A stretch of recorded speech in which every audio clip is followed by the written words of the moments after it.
Welcome to the Women Writing Podcast. I'm your book coach, Liisa Kovala. I'm an author accelerator, certified fiction and memoir book coach, and the author of Like Water for Weary Souls, Sister's Winter War, Surviving Struthoff, and the upcoming Hygge House Cozy Mystery Series.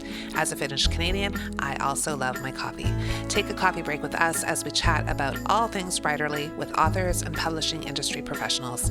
And don't forget to sign up for my Women Writing newsletter on Substack and subscribe to my YouTube channel for more great content. In today's episode of Women Writing, I'm having a coffee break with Edwina Perkins. Edwina serves as a co-director of the Blue Ridge Mountains Christian Writers Conference, where she also coordinates mentoring moments and manages sensitivity between the lines. As managing editor for Harambee Press, an imprint of Endgame Press, she brings editorial experience to diverse publishing projects. A long-term member of the Word Weavers International, Edwina now serves on its advisory board. She's also served as Emerging Leader Coordinator with the Evangelical Christian Publishing Association. An award-winning writer and experienced educator, Edwina works as a speaker, freelance editor, mentor coach, and authenticity sensitivity consultant. She teaches at conferences throughout the year and advocates for diverse voices in Christian fiction. Hi, Edwina. How are you? I'm good. How are you, Liisa? So good. Thank you for joining me for a coffee break today. I was telling you just before we started that I spilt my coffee all over my desk. No. How my afternoon has started, but that's okay. It will all dry out, and it's just, it is what it is. But I still have a little coffee that I can enjoy. Are you a coffee or a tea drinker? I am a coffee drinker, and I was sure I was going to have time to go get some, and I didn't, so I'm sitting here drinking my water. That's fair. Water is good for you. We all need to drink more water. So I'm so thrilled to have you. You have the most incredible bio. You do a lot of things and almost don't even know where to start. But let's start with where, like, you're a writer also, but you've been an editor and you've done a million things. Were you always a writer? Was that something that came to you later in your life? How did that sort of origin story go for you? It's interesting that you asked because it took me a while to figure out. I started writing in the fourth grade, Yeah. and how it happened, I was at home sick and I was pestering my dad. I wanted to do something. I wasn't that sick, but I had a fever and they wouldn't let me go to school. And I was bored. And finally he said to me, "Why don't you write a poem?" I went, "Why? What else are you going to do?" And I still remember that little 4-line poem and started writing poetry in the fourth grade, and started writing stories when I was in high school, but life stepped in, went to college, didn't think about it, had 4 kids. Yes. And when the twins were in high school, I just had this urge to start writing again. Amazing. And that's how it happened. Amazing. And so I love that you started with poetry. I think that's a really special place to write. And then later stories. But then when you were older and the twins were older, what kind of pieces were you writing then? Were you writing stories again or back to poetry or a combination? It was a little bit of a combination, but I started with Bible studies. Yes. And I had one that I thought, oh, this is just a study. And it got longer and longer and longer. And I went, maybe it's a book. But it was one of those I'd kind of put on the shelf. And in that Bible story or study, I realized that there's more story. Jesus talked in story. Yeah. So I took that study and started writing a story about it. Okay. Got into book 2, put those on the shelf. And I just felt like God was having me start to polish writing. Yeah. And that's how it started. Amazing. So like it becomes like a real calling, doesn't it? When you feel like moved to do it. Yeah. Oh, yes. And my poor husband, when I really felt called, I sat up in bed. It must have been 2 a.m. And I shook him awake and he was like, "What?" I said, "I feel called to write." And he was like, "That's nice, honey." And he rolled over and went back to sleep. That's 2 a.m. That's great. Amazing. So that's so interesting that it was such a visceral thing. Like it was because I mean, having written as a child and as a teen, you have an interest and a you enjoy words, and you probably like to read and all of the things. But then that moment feels like really powerful. It's not super common that somebody immediately goes, okay, this now. I know. Amazing. And then you started writing. But how did you get into the work of editing? Because that is also its own specialty, it's its own skill set. Definitely being a writer is very helpful, but not all writers are great editors either. So how did that kind of come about? I stepped into an organization called Word Weavers, and I was learning how to write through them, but I also was learning how to edit. Mhm. And I started realizing I like editing, but I still wanted to write. I wanted to get my story out. And I was at a conference. There was a CEO of a publishing house, and he pulled me aside. I knew who he was. He pulled me aside and he said, I want you to manage a wing that's geared toward publishing writers of color. So I basically want you to be the editor of that wing. And I remember looking at him going, okay. And I had no idea what I was doing. So I went to another friend who knew him very well, and she worked with him. I said, do you know what so and so said to me? And she said, yes. Do you know what he's asking me to do? Yes. I don't know how to do it. And she said, you know more than you think. Mm, yes. Because she had watched my editing skills develop. Yeah. And the next thing when I told her, he came back to me and said, well, you have to name it. Okay. What am I supposed to call this weed? And I again went to my friend and she said, don't try so hard. God will give you the name. And as I turned to walk away from her, I thought Harambee. And her daughter said, Harambee Press. So Harambee, the meaning of that is, it has to me two meanings. It can mean a gathering or it can mean a pulling together. And Okay. I've said, unless we pull together in the publishing industry, our words will not be as powerful as God intended for them to be. I love that a couple of things there that you didn't think you were ready or feel like you knew what you were doing, but other people around you understood that this was Mhm. for you, right? And that you trusted, okay, I trust that that's what I'm supposed to be doing and I'm going to do it. And just Mhm. that advice of like, don't overthink it, just, and it came to you. And what a beautiful word. First of all, it sounds lovely on the tongue, but then the meaning is so beautiful, right? Like it just makes so much sense. I think it's so wonderful. So you started out feeling a little uncertain, but you jumped in and how did that go? Learning Oh my curve? goodness. I felt like I was calling my friend every other day. How do I do this? How do I decide which author to work with? And she was so gracious. And I, that first couple of years, was able to see 4 books published of writers of color. Now, here's where it gets crazy. That company got bought out by another company. And so I thought, I'm just learning what I'm doing. Now I got to figure out how to do it with this other company. And one of the things that I found interesting is they were condensing all of the different wings, and there were 19, and they wanted to bring it down to 5. And 2 people in leadership asked me would I be willing to let Harambee slide under someone else. I said, if I do, then the authors of color are going to wonder why I couldn't stay with Harambee Press. And they let me keep the name. Amazing. And so it's as I've seen God move Harambee, um, what he's done is he's given me more of an opportunity to not only work with authors of color, but to introduce them to other facets about Good. the Yeah. whole industry. Right.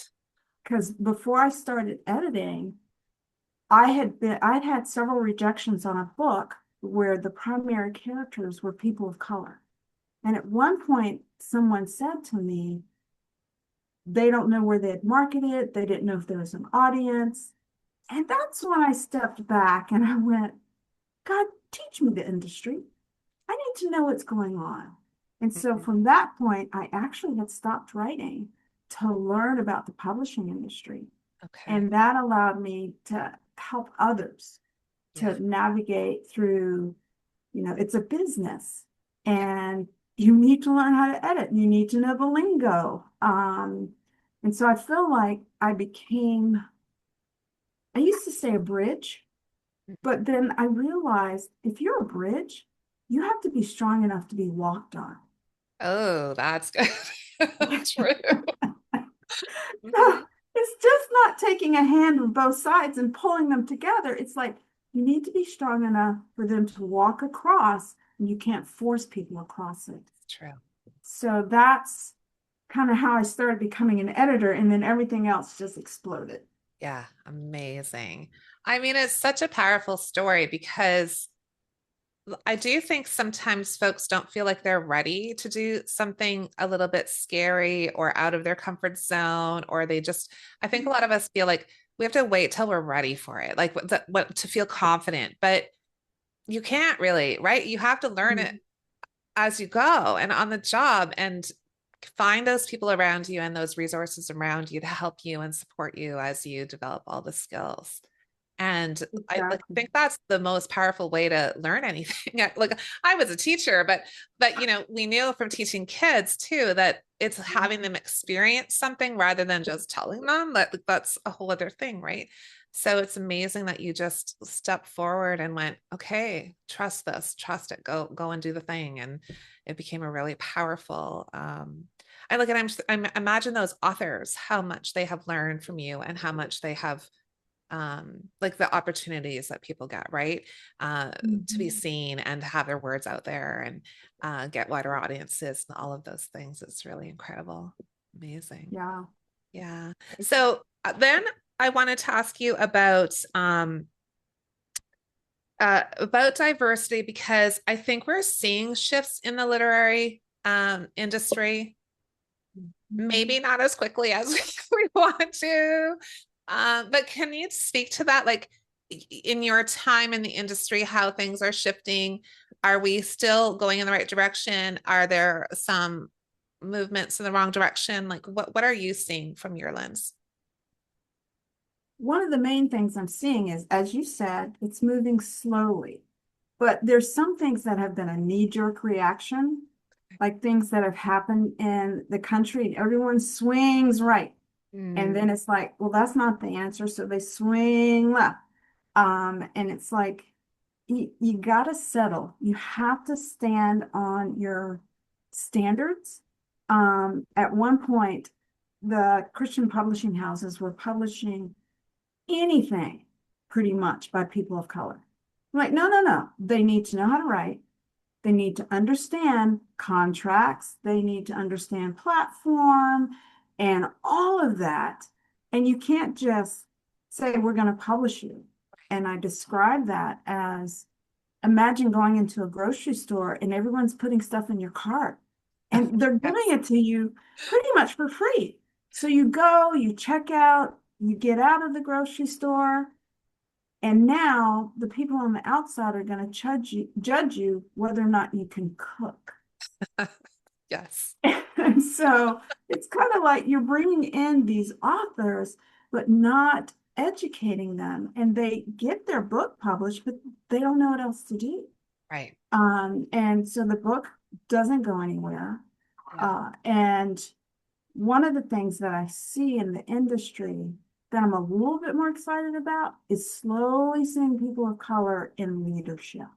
Right. Yeah. And to be an editor and those in the big houses. But we need people in marketing, we need people in publicity, because as people of color write their stories, they need somebody in the industry to champion them. Yeah, absolutely. Yeah, that's really so significant, I think. And I think we're seeing so many shifts Mhm. but also, I mean, the political climate, I mean, that's a huge topic that we don't need to get into, but I think that it does affect everything and It all does. of all the industries. And I know even here in Canada, I recently read today, actually this morning, about an event that was supposed to take place in another province, and it was talking about all kinds of different issues, and the organizers decided to cancel it because it didn't align with the political views of the government in that province. And I thought, wait, what? What? And I think there were some issues about banned books and various things. I thought, this is crazy, right? Yeah. That they can't have this event so that they can talk about all the industry issues because they're concerned that they're not aligning with the government's feeling about banned books and other topics. But I just thought like it's kind of a sign of where we're at, and so I worry that some of the progress we've made in other areas is going to be stalled or rolled back, or I don't know. But I just hope that the continue, like you say, the slow progress, but at least progress, like Yes. things happening in the right direction. Hmm. So oh, go ahead. I was going to say that's one of the reasons I enjoy working with ECPA, Evangelical Christian Publishing Association, because they're the CEOs, they're the ones in leadership. And months before I got involved with them, another friend said, if you could speak to any audience, because by then I'd been teaching at a lot of conferences, if you could speak to any audience, who would it be? And without thinking about it, I said, those in charge. Right. The CEOs, those who are in the big five here, because unless it changed from leadership down, it's not going to stay. And I first thought, oh, let's just get people of color published. Let's just get them published. That gets them in the door, but it doesn't mean they're going to progress anywhere else. And that's when I realized, no, we need people of color in leadership. So to be a part of that organization and to speak to the needs of diversity, it just thrills my heart.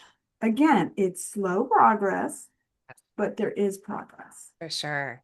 Oh, that makes so much sense that you want to address those issues at that level because as much as we'd like to, I know years ago I did a master's degree in education. There was a lot of talk about, ground level and, the pyramid and the leaders at the top and how we can like make influence from the bottom up. And there was all that discussion. But the truth is, in most organizations, still, it's really a trickle down right from the top.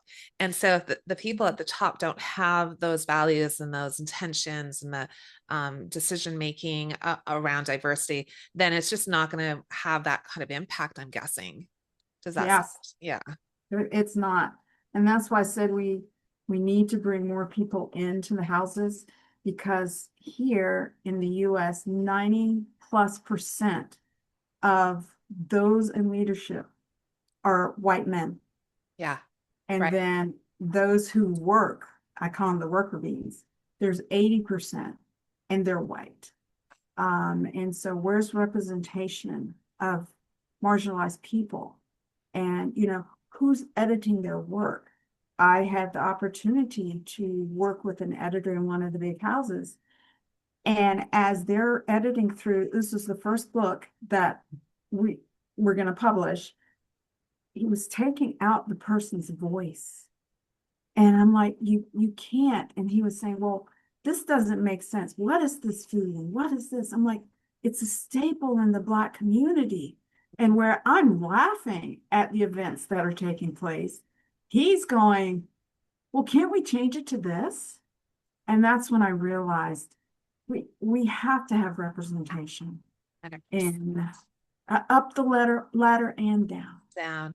And that would be, as an author, I'm sure, devastating to have an editor that doesn't understand and read your work and want to edit according to their own worldview or their experiences and just not get it. Whereas when you read Mhm. it, you were like, you recognized it and there was humor there and things the other person had been missing. Yeah, it's just it would be scary as an author to think that your voice, the way you intended it, is not seen or heard in the way that you would like it to be, and that being asked to change it, like that's shocking, right? That you would be asked to like edit your book in a way that doesn't feel authentic to what you're writing. I It wouldn't let him do it though. from 40 years ago or 80 years ago, not Yeah, I wouldn't 2025. let him do it. That's right. Yeah, I I fought love for it. them. I'm Yeah, like, for no, sure. no, this has to stay the way it is. Yeah. Um, And so what did you find that was part of your role as an editor often is to really advocate for your authors, and or do you feel like that's getting better, that folks are now like, okay, we trust Edwina. she's she knows what she's doing. Or do you still have to kind of, push for certain authors to be represented, or their voice or the stories? I think where I am right now, authors are asking me to be sensitivity reader. Yes. And that I'm having more of an impact because when we swung in one straight direction, anybody and everybody wanted to write with people of color in their books, Hmm. but nobody was teaching them how to do it. Right. And so coming through their worldview, their lenses, they weren't getting things correct. Right. And when I would speak to conferences and talk about that, then people started coming to me to read through their books. Yeah. So I still can champion people of color, but the other thing I like is being able to talk to white authors so they can get it right. Right. Um, I have said, you get one thing wrong about a community, you're not only hurting your writing, you're hurting that person, you're hurting the community, and there's a good likelihood they're going to tell their friends not to read your work, Yeah. Yeah. which you may have a good message in there, but one mistake, Yeah. you know, one trope, Right. and you've lost it. There. Yeah. Um, Absolutely. so So I that's, love that you've been a sensitivity reader. I think that's such an important, I often talk to my book coaching clients about sensitivity readers, especially when they're in Canada, often will include Indigenous folks. And again, really have to be sensitive about, and like, I mean, like it is in America, there's a lot of different Indigenous groups in Canada and have different experiences within the different groups. So sensitivity readers are really, really important. But what like do you have, so as a white woman writing, and if I want to include diverse characters, like what advice, I mean, of course get a sensitivity reader, but are there kind of general pieces of advice that you would give us to um because I sometimes think authors want to do the right thing, and they mhm. want to represent a community like broadly the way they see it when they walk down the street, right? They want to have everybody. And there's lots of good intentions, but like you say, you can really be misguided and go the wrong direction, and then it becomes a really terrible issue. And maybe not because you intended it. I don't know. Like I can't speak for all authors. Mhm. Like what kind of things should we be paying attention to when we're trying to write diverse characters?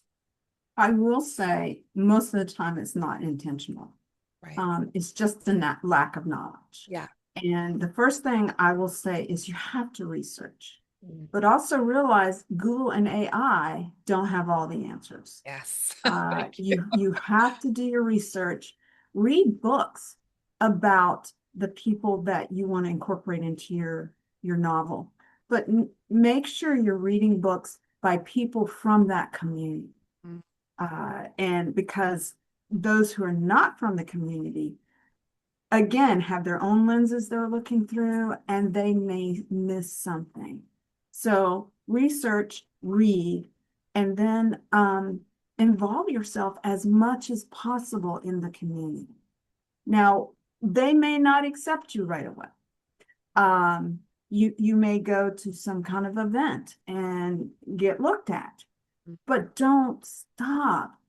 And the other thing I encourage people is get to know people in the community, whether go to not just an event, but a holiday. See what takes place at a holiday. And there you're going to learn a lot. So to be able to write, it's going to take time. You're not going to get it done in 6 months. You may not get it done in a year, which I doubt.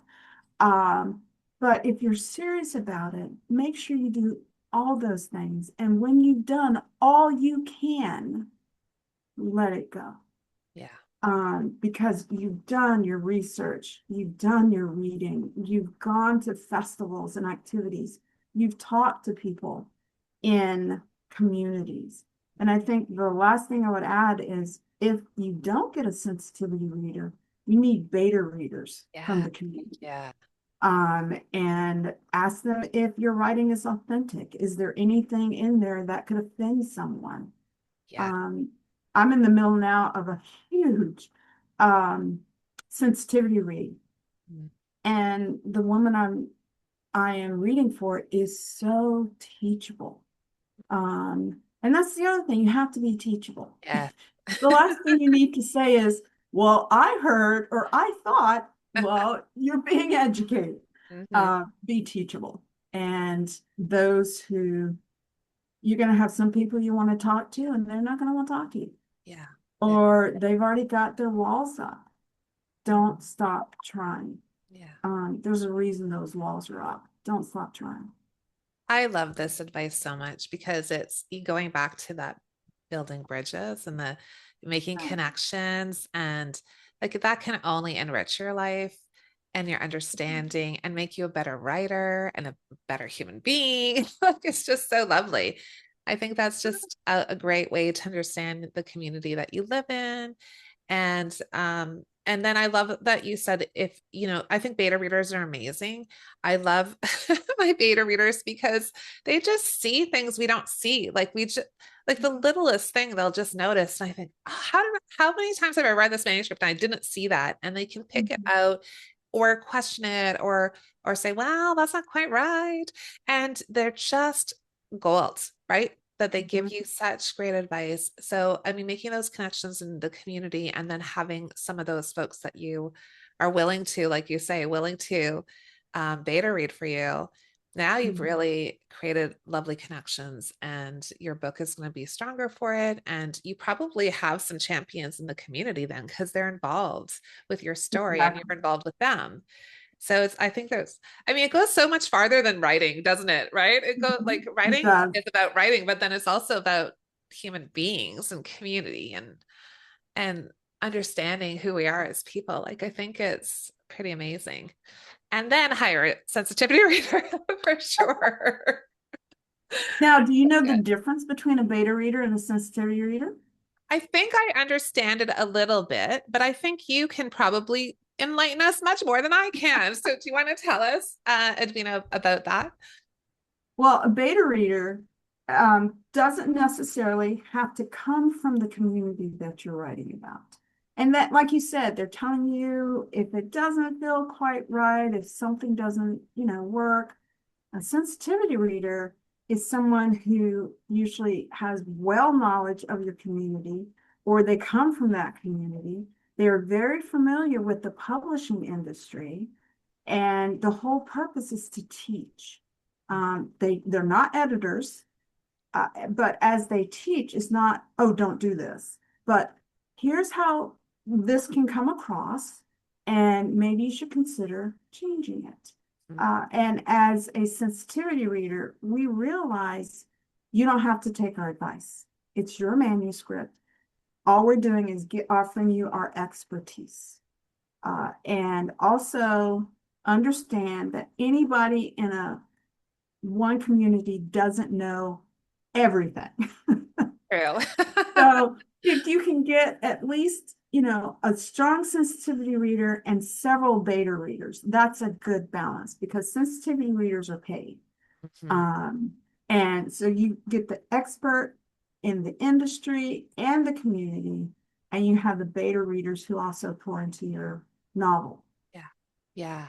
That's a really lovely description because I think all writers should use beta readers, no matter like whether it's at the beginning of the process when you have a couple of drafts and you're kind of unsure, or later when you think you have a done book. Beta readers can kind of help you, guide you. But again, they don't, like you say, they don't take the role of sensitive readers, and they certainly don't take the role of editors either. A Mhm. really great editor is going to up that manuscript in lots of amazing ways too. So, like we often think about writers as being really solitary, you know, that old image of somebody writing with a little nightcap by a candle with their quill pen in an attic or something.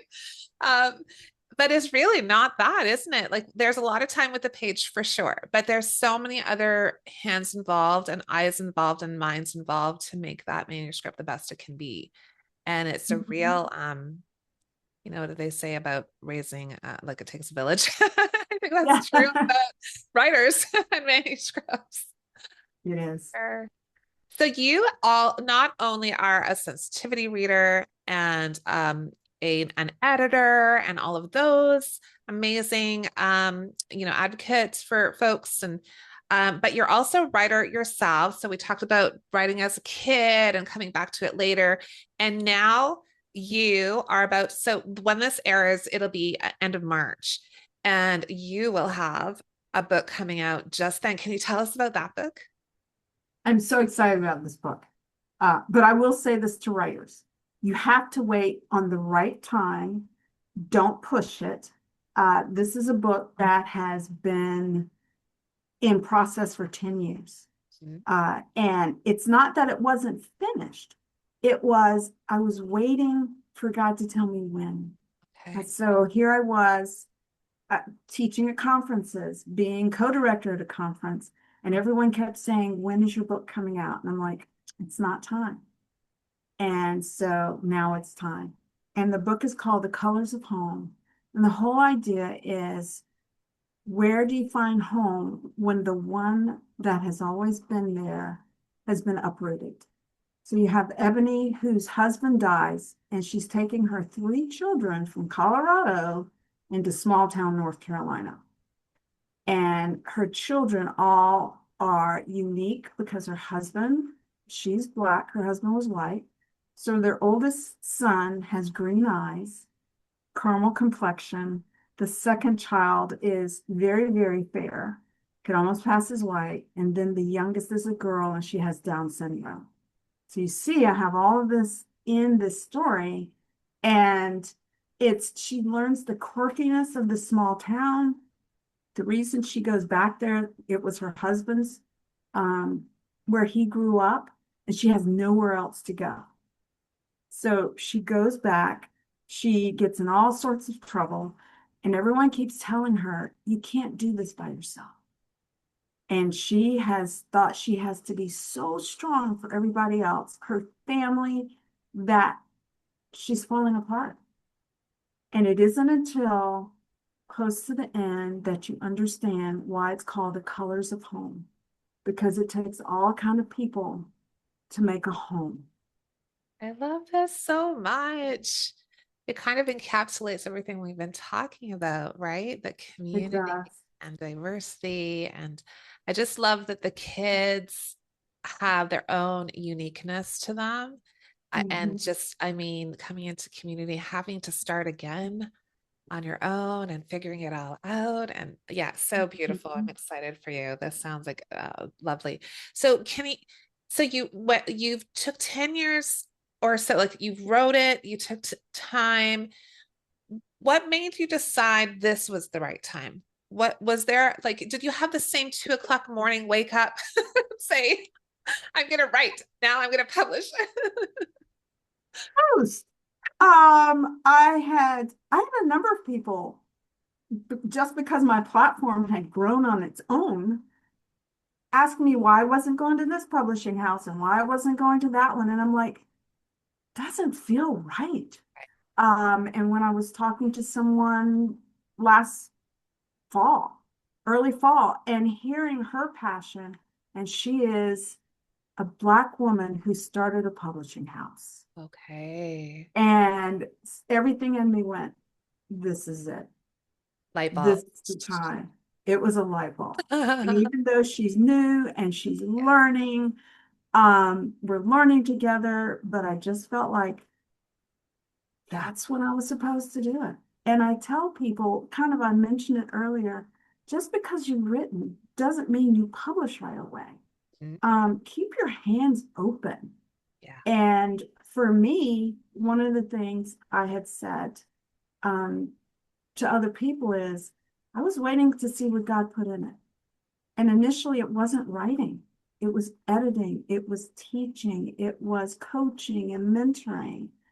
And Yeah. I realized as I've gone through this writing process, because it's a whole different thing, publishing, Right. um, that all the things I had done before, I wouldn't have been able to do. Yeah. And so, yeah, keep your hands open. See what God puts in them. It's so beautiful. I always think about when I make decisions, I know I've made a right decision if my body just feels good with it. And if I don't, I'm off. Like, do you know what I mean? Like you have this kind of real, if you're paying attention, I mean, I suppose we don't always pay attention to our decisions and how our body feels about them, but I can always tell when my body has made the right decision because I'm just like, "Ah, this like relief somehow, this Yes, it's lightness." a peace. Yes, it's a piece. I love that. Yeah. And I imagine when you met your publisher that you just like that same feeling of just that the knowing of it, right? Like and that you've learned to really trust your intuition about these things. Trust that it'll come at the right time. Trust that I don't have to do this now, but when it's the right moment, you'll know. And I have you always followed that guidance or have you learned that along the way? Because I think that's really powerful for people to learn to trust themselves and just allow the universe to kind of like help us guide us. But if we're not open to that, I don't know that we even see the signs, right? I think you grow in it um, because when you make those bad choices and decisions, you feel that to your core. Right. And it's kind of one of those things where you go, I don't think I want to do that again. Yeah. But then you start trusting and you realize I can do, I can trust. And it's not even ironic. It's amazing how this publisher came about because it's someone years ago I met at a conference. I was teaching, she was brand new, and she pitched her book to me. And it was just like, you can always spot a beginner writer, but she could tell a story. And over all these years, I have championed her. Led her to someone who could seriously coach her. He had mentored me, and he just was surprised at how eager she was to learn. And then I had encouraged other conference directors to have her come speak. And I just kept pushing her out there. And when she told me last year she was starting a publishing house, that was, this is it. This is like full circle, isn't it? Just It is. and it makes me feel like you both needed to go through that whole process to get to that moment. Like you needed to go through all of the learning and the like editing and go through that whole long path to be ready to publish it because now you have all these skills to and you know exactly what needs to happen and what you need to do to get it out there. And same with her. Like I'm sure she had a long journey and then you come back together at this moment. Like it's so great. I had even Little told her shivers. when she was trying to get her book published, and I kept directing her to agents, and they were like, it's not quite right. So I said to her one day, if I have to learn how to become an agent just to get your book out, I will. I'm like, I don't know Believe you. anything about aging. But I was able to lead her to a publishing house that published her. But I wasn't going to let her sit on that book. I'm like, it's too good. Yeah, You've got to get this out there. It's too good. And now I feel like she's doing that with me. amazing. Um, It's just so beautiful. And to me too, there's two things that you've said. One was about folks being teachable. And as a teacher, I know exactly what you mean by that. There are people who resist like they'll say, well, this I'm telling my story the way I want to tell my story. This is my story. And there's no sort of like suggestion that other people might want to read your story too, but also it's not really there yet. And then there are Yes. those people that just soak up. They just want all the information and they soak it up and they learn and they're constantly growing, and they'll do that till they're 110, right? They're just continually Yeah. um like they're yearning for more. And I see that in a lot of writers. And those Mhm. folks really can make a huge difference because they're not only creating their books, but they're also so willing to help other people because they've received so much help that now they want to help other people. Whereas I think people who are less teachable are also a little bit more closed and maybe don't want to share their, even if they have gifts, they're not sharing them in the same generous fashion. I think there's like a real reciprocity here when you have different authors helping other authors and different people in the industry kind of, holding each other's hands and, okay, let's do this. And Mhm. I can see that in you as being somebody who's really nurturing and helping other people. And then it comes back to you too, doesn't it? When you Mhm. like, I think those relationships are so beautiful. What was the other thing I wanted to mention? Oh, it's just kind of going back to that idea of bridge building and community, because you see that like writers really need each other, and we need other people in the community to help us and guide us and say, okay, well, this isn't quite ready, but go see this coach. And all of that interaction is so incredibly supportive and meaningful. And I just love that you've now come back together with her and that your book is coming out. Like it's kind of a little piece of magic. It kind of is. Yeah. Um, but to go back to what you were saying, we do need each other. And sometimes it's scary. Being teachable is acknowledging you don't know it all, you don't have it all together. That's okay. When you reach out to different communities and you're afraid to do it, that's okay. But don't let it stop you. Right. That's where things don't get accomplished out of fear. When you learn about another community, it has so expanded your own world. When you work with a sensitivity reader, it goes beyond your book, and your lenses become so much wider Yeah. as you look at the world, as you learn about different people. And that's going to make a difference. And that's what it's about. Our stories are meant to reach people. There's an audience out there for everything we write.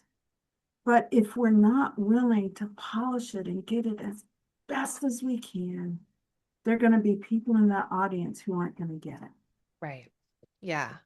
Even with having an amazing story, an amazing idea, and that could reach a lot of people.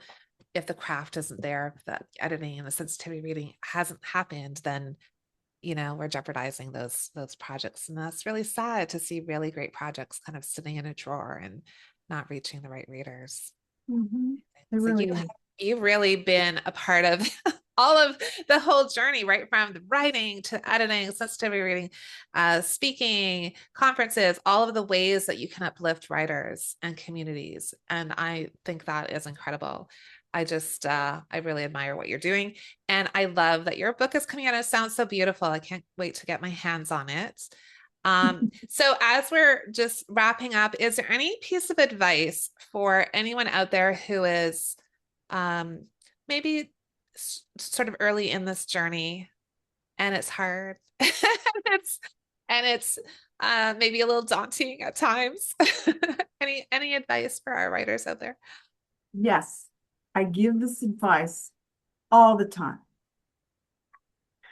As a writer, you must develop rhino skin and you will still bleed.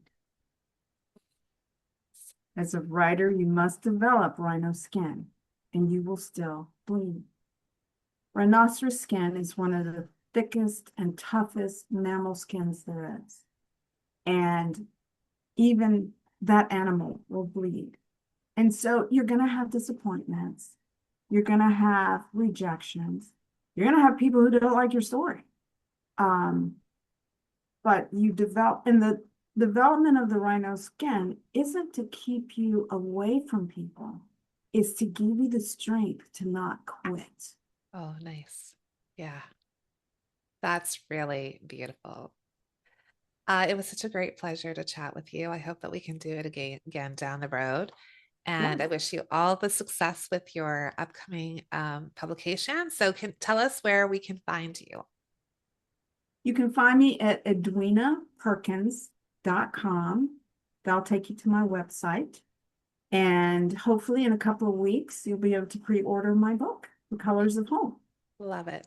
Thank you, Edwina. Enjoy the rest of your day. It was such a pleasure. Yes, thank you. You're welcome. I believe writers need sisu, strength, courage, and determination to get their projects done, and I can help you access your sisu. Are you working on a novel or memoir? You don't have to do it alone. Join us in the Women Writing Circle. We meet bi-weekly for 90 minutes to get pages done. Or consider applying for an upcoming group book coaching program to develop the foundational elements of your story in a supportive community. These 8-week-long programs include weekly coaching calls, goal setting, craft discussion, and personalized feedback on writing tasks. If you'd prefer to work one-on-one, contact me about one of my coaching packages at lisakovalabookcoach.com. Thanks for taking time out of your schedule to have a coffee break with us at Women Writing. Don't forget to subscribe to Women Writing on Substack. If you like this episode, share it with someone who needs a writing break and a little inspiration. Happy writing! Thank you to Michael Jensen for his original music and editing, and to Mia Jensen for the logo design.